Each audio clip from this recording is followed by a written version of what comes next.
थोड़ी देर बाद एक सांप ने चंद्रप्रभा को डांस लिया। सांप के काटते ही चंद्रप्रभा तड़पने लगी। उसकी दर्द के कारण मदनसेन की आंखें खुल गई।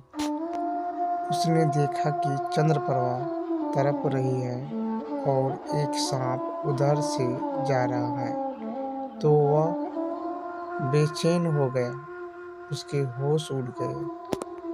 कुछ देर बाद चंद्रप्रभा के शरीर में जहर फैल चुका था।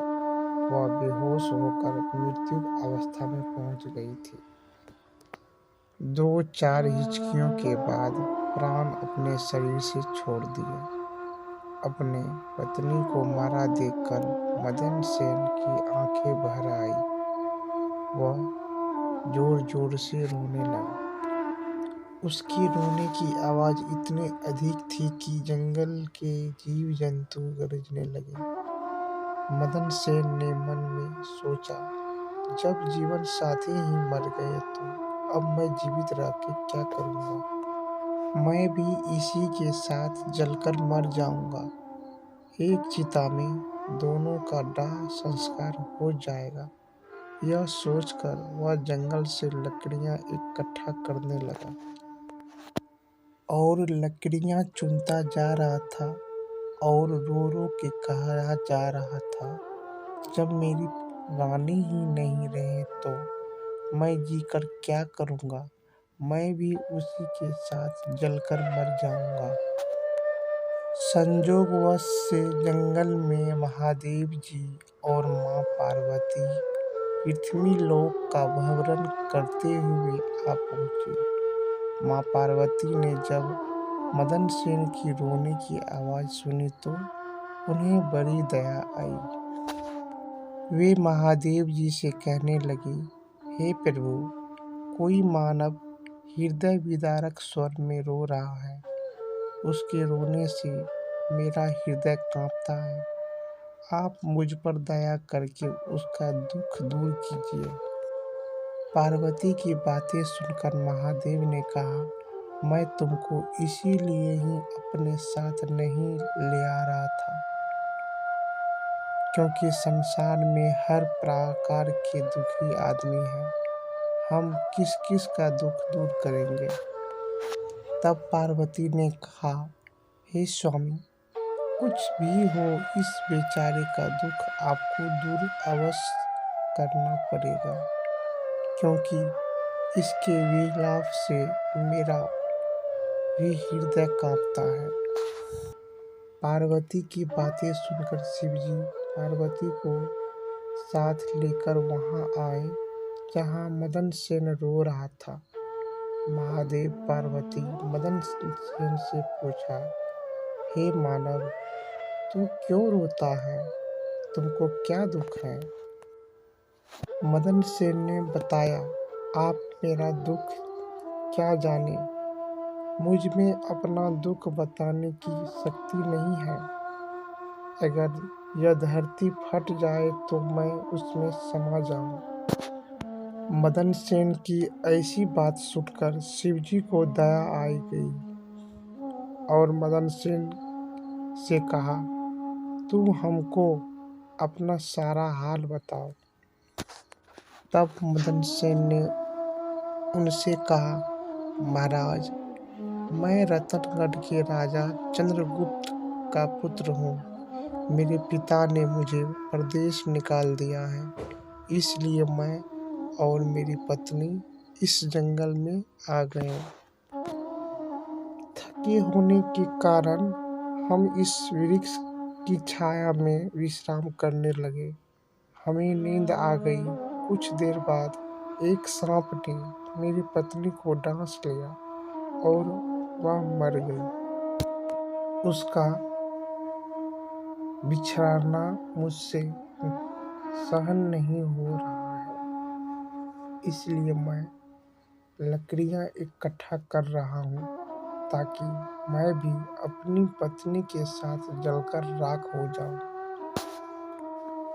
मदनसेन की दुख भरी बातें सुनकर महादेव ने कहा, ओ राजकुमार, तुम बड़ा मूर्ख है।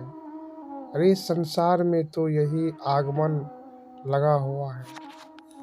एक दिन यह शरीर सबको छोड़ना पड़ेगा। तुम यह भी जानता है कि इस संसार में कोई भी किसी के साथ ना आया है और ना किसी के साथ जाएगा। तू बुद्धिमान होकर भी ऐसा बात करता है।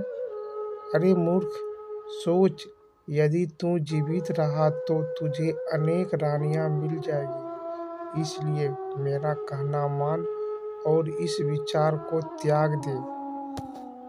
महादेव की बात सुनकर मदन सेन ने कहा, महाराज, आप जो कह रहे हैं वह सब सत्य है, परंतु ऐसी पवित्रता स्त्री तो मुझे किसी जन्म में नहीं मिलेगा। इसलिए मेरी आपसे प्रार्थना है कि आप मुझे इसी के साथ जलकर मर जाने दीजिए। मदन सेन की विचार सुनकर महादेव ने जान लिया कि अपनी पत्नी के बिना नहीं रह सकता। तब मदन सेन से बोले, महादेव जी, ओ राजकुमार, तेरी पत्नी का जीवित होने का एक उपाय है। महादेव की बात सुनकर मदन सेन चौंक कर बोला, महाराज, आप क्या कर रहे हैं? क्या यह जीवित हो सकती है? यदि जीवित हो सकती है तो मैं इसके लिए कुछ भी करने के लिए तैयार हूँ। और वह महादेव के पैरों पर गिरकर रोने लगा। महादेव ने उसे उठाया और तसल्ली देते हुए कहा, देखो राजकुमार, इस स्त्री की आयु केवल 24 वर्ष थी जो इसने भोग ली। तेरी उम्र 70 साल है, जिसमें 30 साल बीत चुके हैं। 40 साल अभी और बाकी हैं। यदि तुम अपनी आयु का कुछ साल अपनी रानी को दे देगा तो तुम दोनों की आयु बराबर हो जाएगी। यदि यह बात तुझे स्वीकार है तो रानी अभी जीवित हो जाएगी। महादेव की बात सुनकर मदन सेन की खुशी का ठिकाना नहीं रहा। वह खुशी से उछल पड़ा और बोला, महाराज, यदि ऐसा हो गया तो मैं आपका आभारी रहूंगा। मुझे आपकी हर शर्त मंजूर है। प्रभु, अब महादेव ने मदन सेन की हाथ में पानी देकर उससे 20 वर्ष आयु देने का संकल्प लिया और रानी के हाथ पैर पर पानी डालने से पूर्व मदन सेन से कहा, इसमें एक राज की बात है और जब तुम्हें आवश्यकता हो तो संकल्प वापस ले भी सकते हो। जैसे ही संकल्प वापस लोगे वैसे ही रानी मर जाएगी। परंतु सावधान, रानी से यह बात मत कहना। किसी समय यह बात तेरी काम आएगी। मदन सेन ने महादेव की प्रत्येक बात का स्वीकार किया। महाराज, आप जो कहेंगे मैं उस पर अमल करूंगा। बस आप मेरी प्राण प्यारी को जीवित कर दो। तब महादेव रानी पर जल छिड़ककर पार्वती को साथ लेकर वहां से गायब हो गए। उसी समय रानी उठकर बैठ गई और बोली, प्रिय, आज तो मैं बहुत सोई। आपने मुझे जगाया क्यों नहीं? मदन सेन ने कहा, तुम थकी हुई थी, इसीलिए मैंने तुम्हें नहीं जगाया। अब उठो और अपने मंजिल की ओर चलो। वह दोनों आगे चल दिए। कुछ दिनों बाद वह एक ऐसी जंगल में जा पहुंचे जो बहुत ही सुंदर था। वहाँ एक सुंदर स्थान भी था जहाँ एक फकीर की कुटिया भी थी।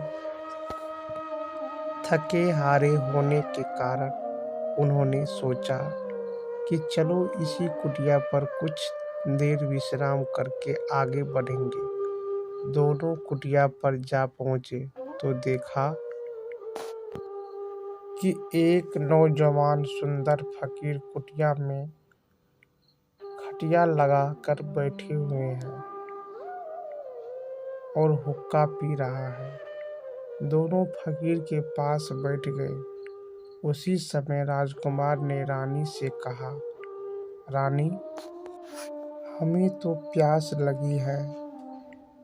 तुम कहो तो हम जाकर कुएं से पानी पी आएं, और तुम्हें भी प्यास लगी हो तो तुम्हारे लिए भी लेते आएंगे। रानी ने कहा, मुझे प्यास नहीं लगी है, बस आप ही जाकर पानी पी आइए। रानी की बात सुनकर मदन सेन अकेले बाल्टी रस्सी उठाकर कुएं पर पानी पीने चला गया। उधर मदन सेन पानी पीने गया, इधर चंद्रप्रभा फकीर की आंखें चार हुई। चंद्रप्रभा फकीर का सूरत देखकर उसी समय उस पर मर मिटी। चंद्रप्रभा फकीर से बोली, फकीर साहब, आप तो यहाँ बड़े ऐश में रहते हैं। फकीर बोला, आप भी यहाँ रहो और ऐश करो। तब चंद्रप्रभा बोली, फकीर साहब, आपके साथ रहने की दिल तो कर रहा है, मगर मेरे पति साथ हैं, इसलिए आपके साथ किस प्रकार रह सकती हूँ। फकीर ने कहा, किसी तरह अपने पति को कुएं में धकेल दो, फिर हम मौज मस्ती करेंगे। फकीर की बातें सुनकर चंद्रप्रभा ने कहा, अच्छा, मैं ऐसा ही करती हूँ। इतने में मदन सेन पानी पीकर रानी के पास आया तो रानी कहने लगी, हे प्राण प्रिय, मुझे प्यास लगी है, अब आप मुझे भी कुएं पर पानी पिलाकर लाइए। तब मदन सेन ने कहा, मैंने तुमसे पहले ही पूछा था, तब तुमने मना कर दिया था। खैर, अगर तुमको प्यास लगी है तो मैं अभी पानी लेकर आता हूँ। जब मदन सेन पानी लेने चला तो रानी भी उसके साथ चल दी और कहने लगी, मैं भी तुम्हारे साथ चलूंगी। बेचारा मदन सेन तो उसके प्यार में पागल था। उसे नहीं मालूम था कि यह मेरे प्राण लेने मेरे साथ चल रही है।